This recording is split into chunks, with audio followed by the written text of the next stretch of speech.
When I announced my candidacy 4.5 months ago, I think it is fair to say that a lot of people did not take our campaign terribly seriously.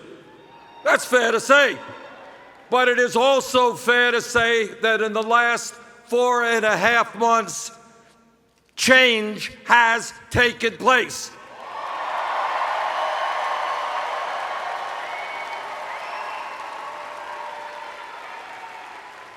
What looked like a fringe campaign is now seen as a campaign that is standing up for working Americans and is prepared to take on the billionaire class.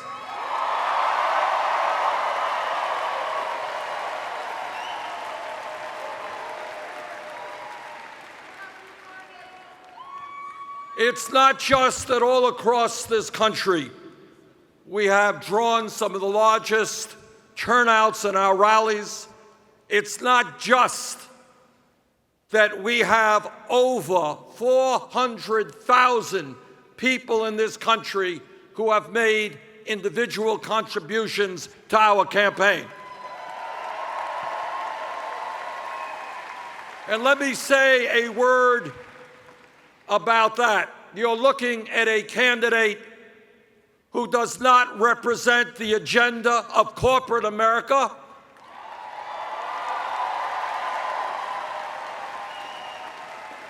who does not represent the agenda of the billionaire class. And I stand before you today to say loudly and proudly, I don't want their money. I don't want a super PAC. We're going to do it on our own.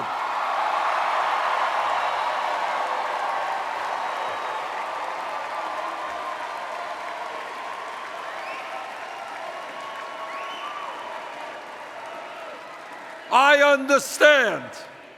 understand that when you have a super PAC, you could walk into a room of millionaires and billionaires and come out with a heck of a lot of money. I get it.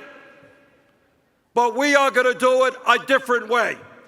And we're going to raise our funds from working people averaging $31.20 a piece, and I'm proud of that.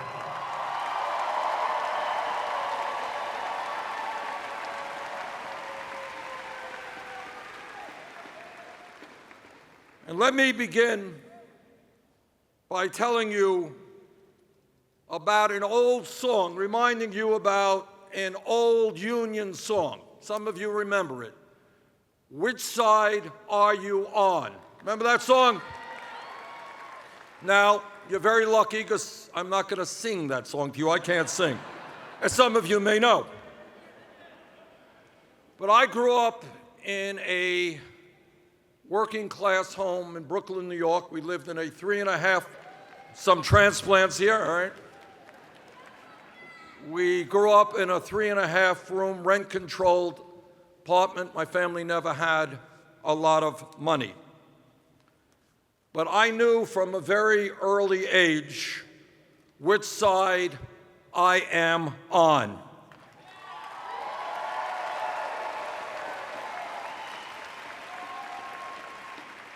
I am a proud progressive.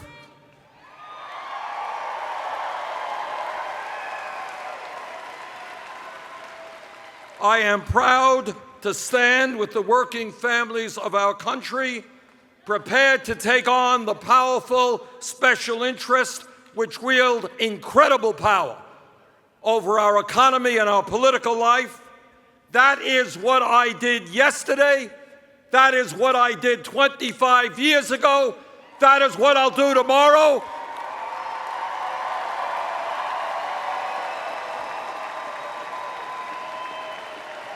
And that is what I will do if elected President of the United States.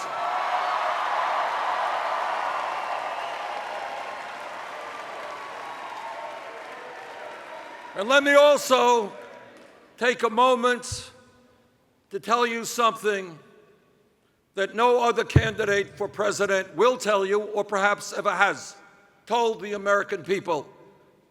It is a simple truth, but not widely reported. and that is no president, not Bernie Sanders, not anybody else, can bring about the enormous changes we need to rebuild our crumbling middle class, to do all of the things we have to do for the elderly, for the children, the sick, and the poor. We cannot do it. No president can do it alone unless we have a political revolution, unless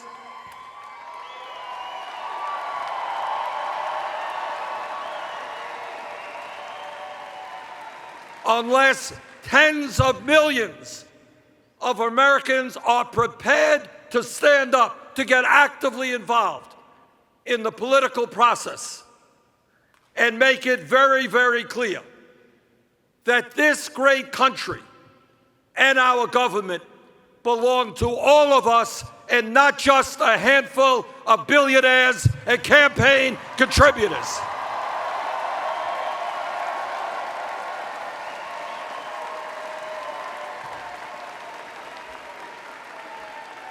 So I am here today not just to ask for your help in winning here in New Hampshire, in winning across the country.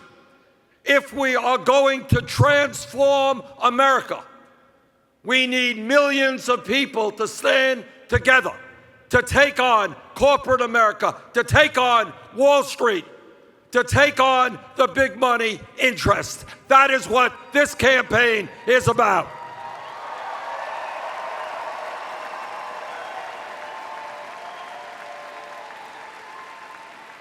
And let me tell you something else.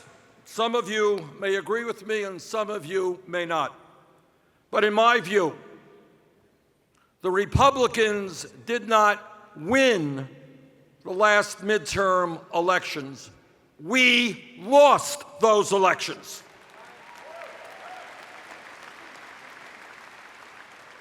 The American people didn't vote for a party that wants to give huge tax breaks to millionaires and billionaires and cut Social Security, Medicare, Medicaid, nutrition, and which does not even recognize the reality of climate change. That is not what the American people voted for. But what happened is we had a voter turnout that was worse than abysmal. Millions of Americans looked out and they said, you know what, not for me, I'm not going to vote, I'm not going to participate in the political process. We lost that last election because voter turnout was low and because all across this country, people are giving up on American democracy. So let me be very clear. In my view, we will not retain the White House. We will not regain control of the Senate. We will not gain the U.S. House or be successful in dozens of governor's races across America unless we are the party which generates excitement and momentum and enthusiasm and which produces a huge voter turnout.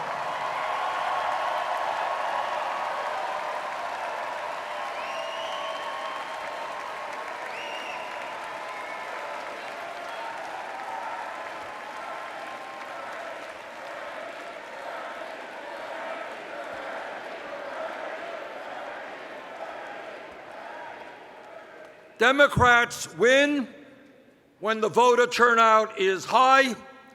Republicans win when the voter turnout is low. Our job is to make that voter turnout sky high.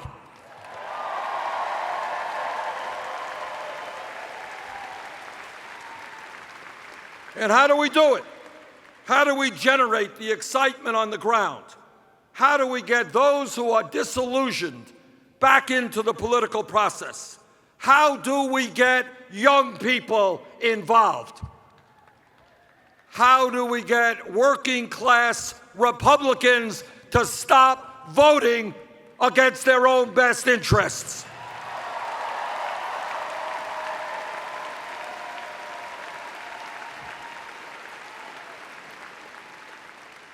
And with all due respect, that will not happen with politics as usual. The same old will not likely be successful.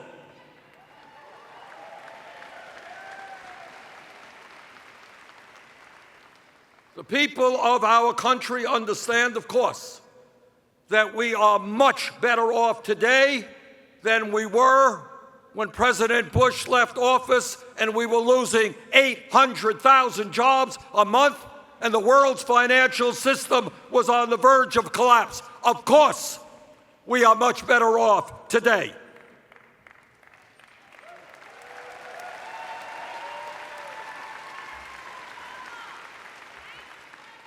But they also understand something else, that yes, we're better off than what we were under Bush, but they also understand that for the last 40 years under Democratic and Republican presidents, the great middle class of this country, once the envy of the world, has been disappearing. And all over New Hampshire, all over my state of Vermont, all over America, despite an explosion of technology and worker productivity, you got millions of people working longer hours for lower wages. You have people in my state and your state not working one job, working two jobs, working three jobs, just trying to cobble together an income that will sustain their families. And today, we have almost more people living in poverty than at any time in American history. And what the American people understand, and what we cannot run away from, and what we have to have the courage to address, is that while the middle class continues to disappear, and while people work longer hours for low wages, almost all of the new income and wealth that is being generated is going to the top 1%, and that has got to end.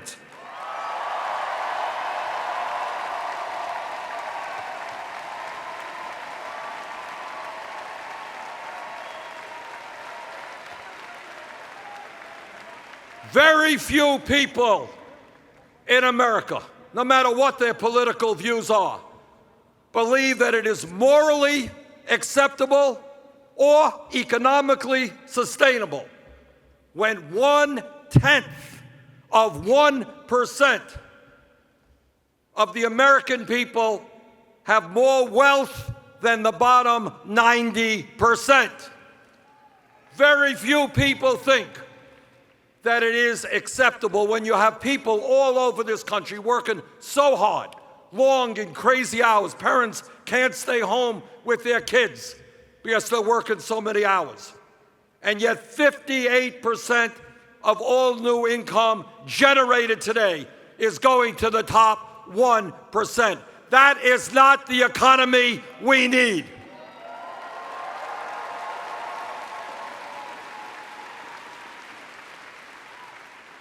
We need an economy that works for the working people of this country and not just the billionaire class.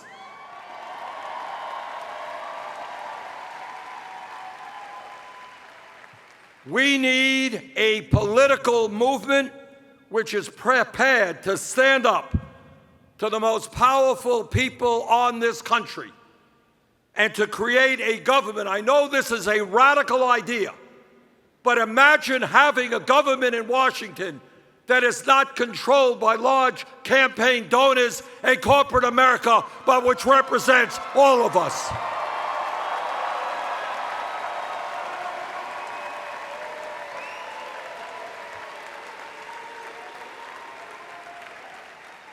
We need a political movement in this country which takes on the economic and political establishment, not one which is part of it. We need a movement which tells corporate America and the wealthiest people in this country that yes, they will start paying their fair share of taxes.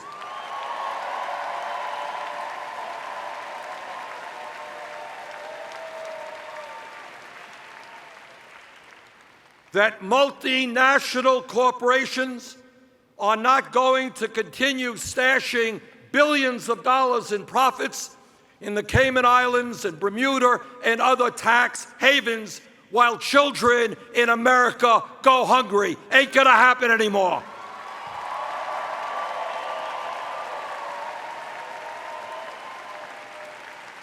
No, the CEOs of large corporations are not going to continue to receive huge compensation packages and incredible pensions, while at the same time they cut the wages and health care and pensions of their workers. Not going to continue to happen.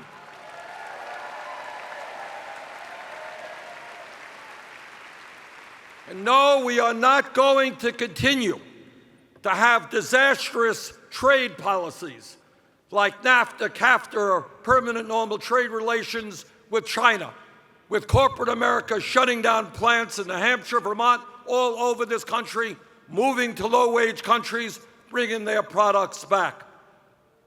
We need trade policies which create jobs in America, not just in China.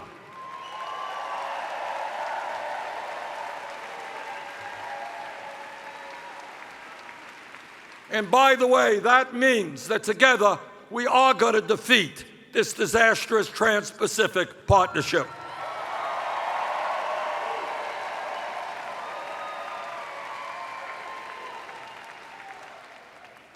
We need a political movement which tells Wall Street that when a bank is too big to fail, it is too big to exist.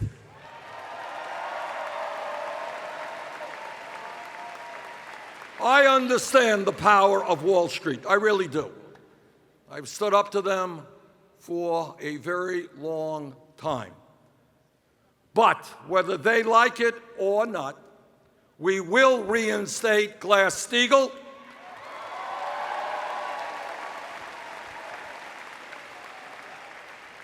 And we will create a financial system whose job it is to make affordable loans to small and medium-sized businesses so we can create jobs in America, not a financial system as currently exists, which is an island unto itself, only concerned about their profits. We are going to break up the major financial institutions on Wall Street.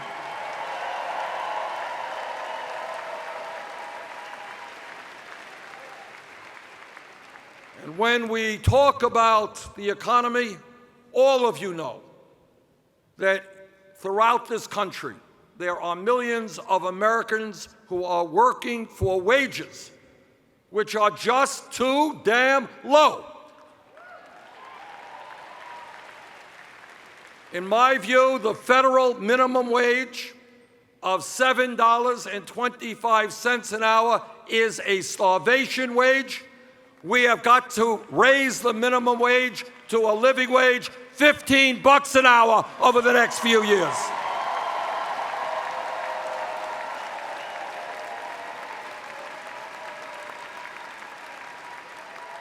And I hope that every man in this room will stand with the women and fight for pay equity for women workers.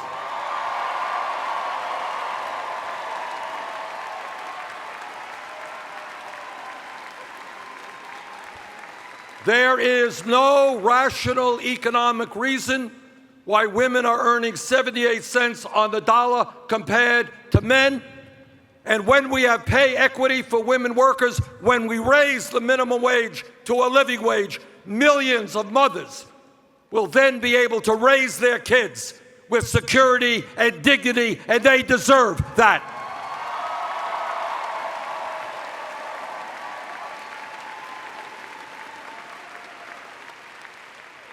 I know here in New Hampshire, you see a lot of politicians tropping through your state. You're suddenly a very popular destination. And you have heard many Republicans talk about family values. You ever hear that? Oh, they just love families. But you know and I know what they mean by family values. What they mean is that the women of America should not have the right to control their own bodies. I disagree.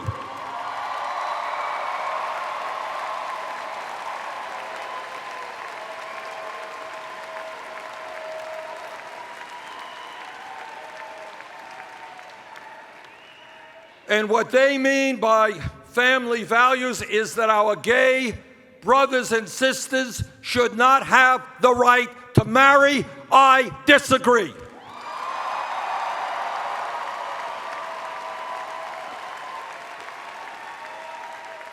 I've got 4 kids, 7 beautiful grandchildren, and Jane and I have been married for 27 years. We believe in family values, but our values just a little bit different than Republican family values. We believe that the United States has got to end the international embarrassment of being the only major country on earth, only one, that does not guarantee paid family and medical leave.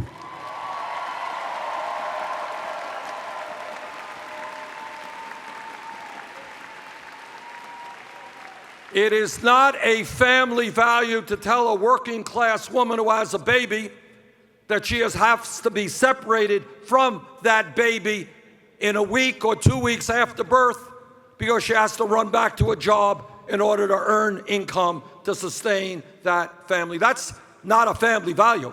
That is the opposite of what a family value is.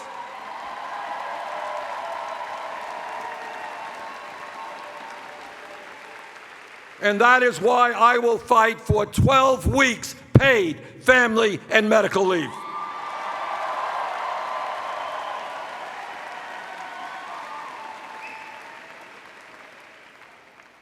Brothers and sisters, here's the truth about unemployment. Real unemployment is not 5.1%. That's official unemployment.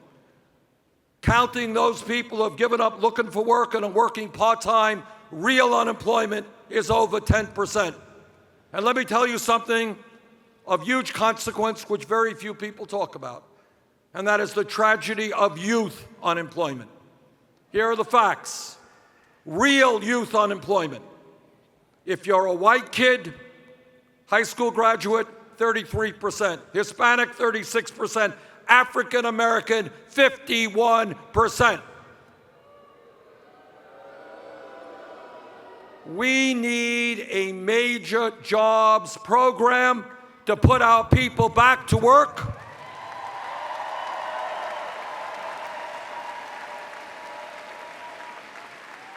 And the fastest way to do it is to rebuild our crumbling infrastructure, our roads, our bridges, our rail, our airports, our water systems.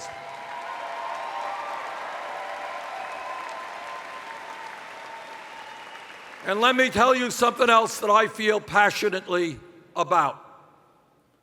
The United States of America today has more people in jail than any other country on earth. It makes a lot more sense to me for us to be investing in jobs and education for our young people than jails and incarceration.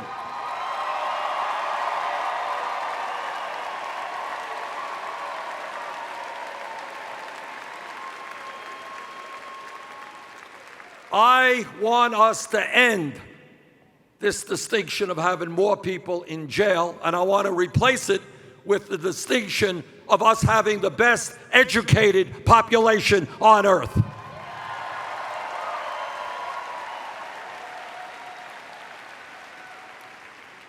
And when we talk about politics, let me simply say this, and I think most of you know it, is that today, the campaign finance system that we operate under is corrupt and it is undermining American democracy.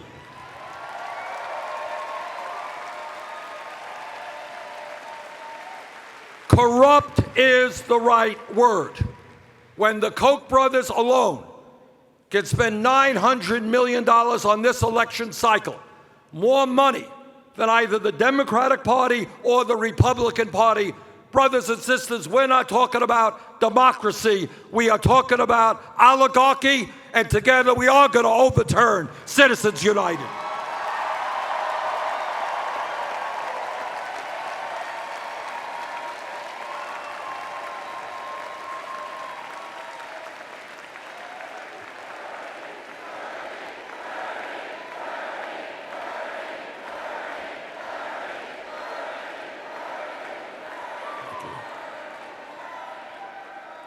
You know, I am likely the most progressive member of the United States Senate, and I'm proud of that. And it goes without saying that I have, very large areas of disagreement with my Republican colleagues. That's obvious. But there is one area that goes beyond a disagreement, and it goes to an embarrassment. And some of you may have seen it just the other day, the other evening at the Republican debate.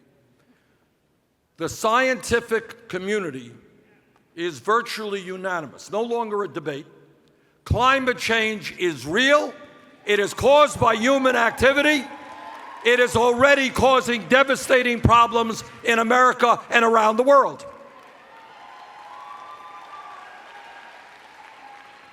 And our Republican colleagues are prepared to reject science.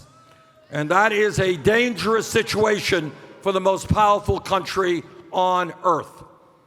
And I will tell you something else. It's not that these guys are dumb. It's that they get their money from the fossil fuel industry.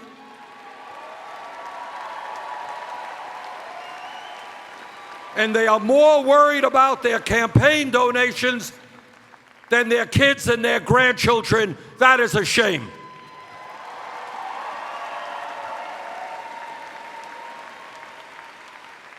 We must lead the world in transforming our energy system, working with China, Russia, India, and we can do it.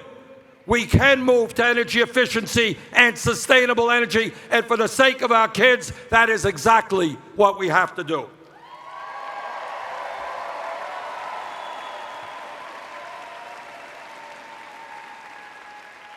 And when we talk about American needs, there's something beyond comprehension for me. I don't understand it. I don't understand how, in an incredibly competitive global economy, hundreds of thousands of bright, qualified young people are unable to get into college only for one reason, and that is their families lack the money. That is crazy. That is counterproductive to the future of America. And that is why I have introduced legislation and will fight for, as president, to make every public college and university in this country tuition free.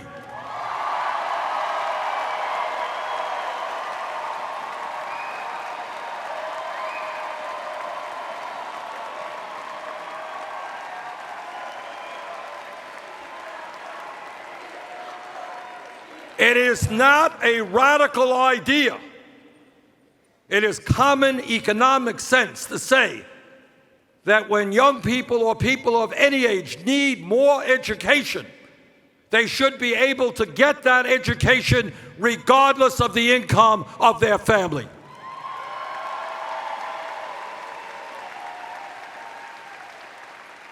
And that legislation also deals with the travesty that millions of Americans are experiencing today in outrageously high student debt and outrageously high interest rates. Now, to lower interest rates on student debt and to provide free tuition at public colleges and universities, that is, in fact, I admit it, it's an expensive proposition. And I will tell you how we're going to pay for it. We're going to pay for it based on a tax on Wall Street speculation.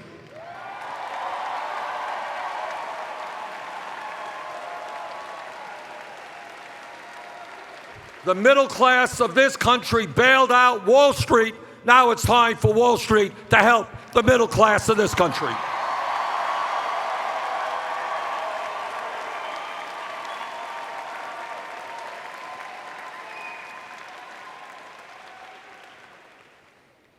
And when we talk about bringing our country together, it is not just the need for major criminal justice reform.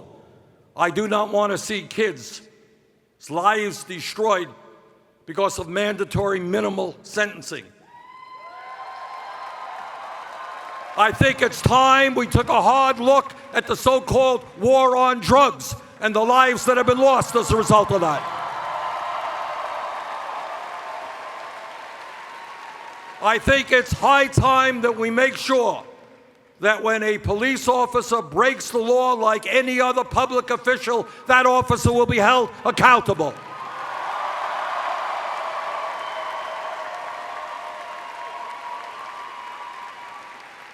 And when we talk about creating the kind of nation we want to become, we cannot forget that there are today 11 million people in this country who are undocumented.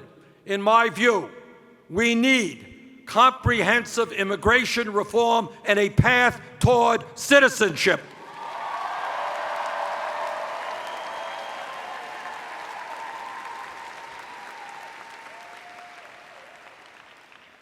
You are looking at a senator and a former congressman who did not believe what George W. Bush or Dick Cheney and Don Rumsfeld were saying about Iraq and who voted against the war in Iraq.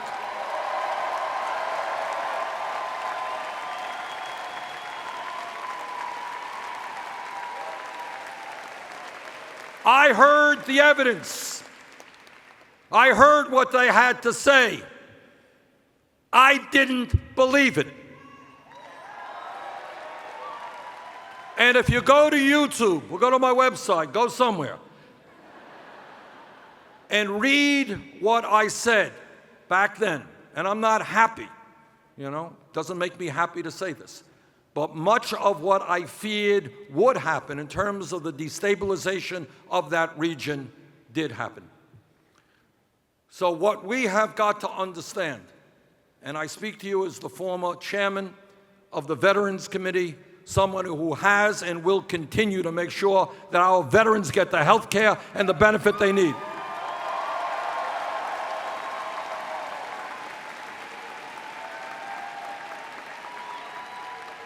But also someone who has spoken to hundreds of veterans and learned something about the cost of war, the terrible cost of war.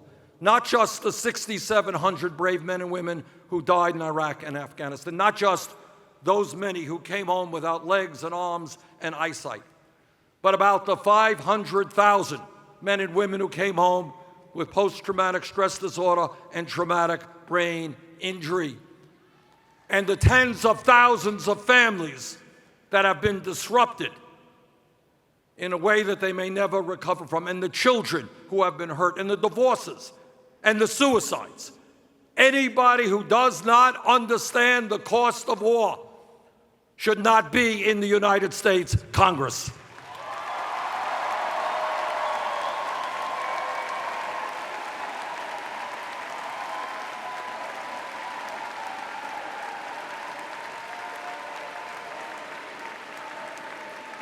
And that is why it astonishes me, and it really hurts to hear many of my Republican colleagues talk so easily and loosely about getting into another war in Iran. The President and Secretary Kerry have worked long and hard for one simple goal, and that is to prevent Iran from getting a nuclear weapon, and that is something we must do. But what they have put together is a process and an agreement which allows us to accomplish that goal without going to war. And I hope we all support that.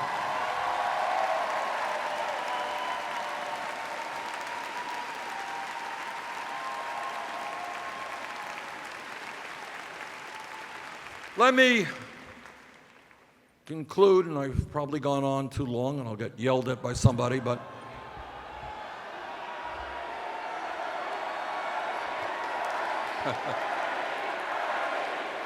thank you. Let me conclude by begging you to do one thing, and that is think big, not small. Do not get into the argument of whether we should cut education by 2% or 4%. Do not get into the debate about whether climate change is real or it's not real. What I want you to think about is what we in the wealthiest country in the history of the world can accomplish. Please do not tell me that in the United States of America we cannot join the rest of the industrialized world and guarantee health care to all people as a right.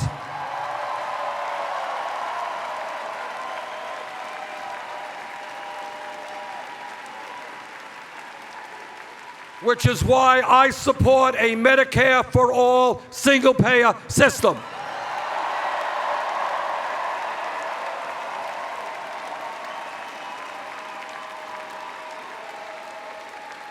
Do not tell me that when we have a massive level of income and wealth inequality, that the United States should continue to have the highest rate of childhood poverty of any other country on earth. Please don't tell me that.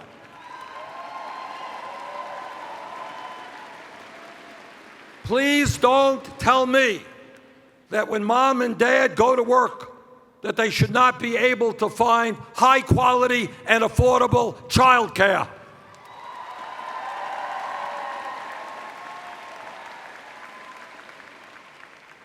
And please don't tell me that the United States cannot lead the world in transforming our energy system and combating climate change. We could do that.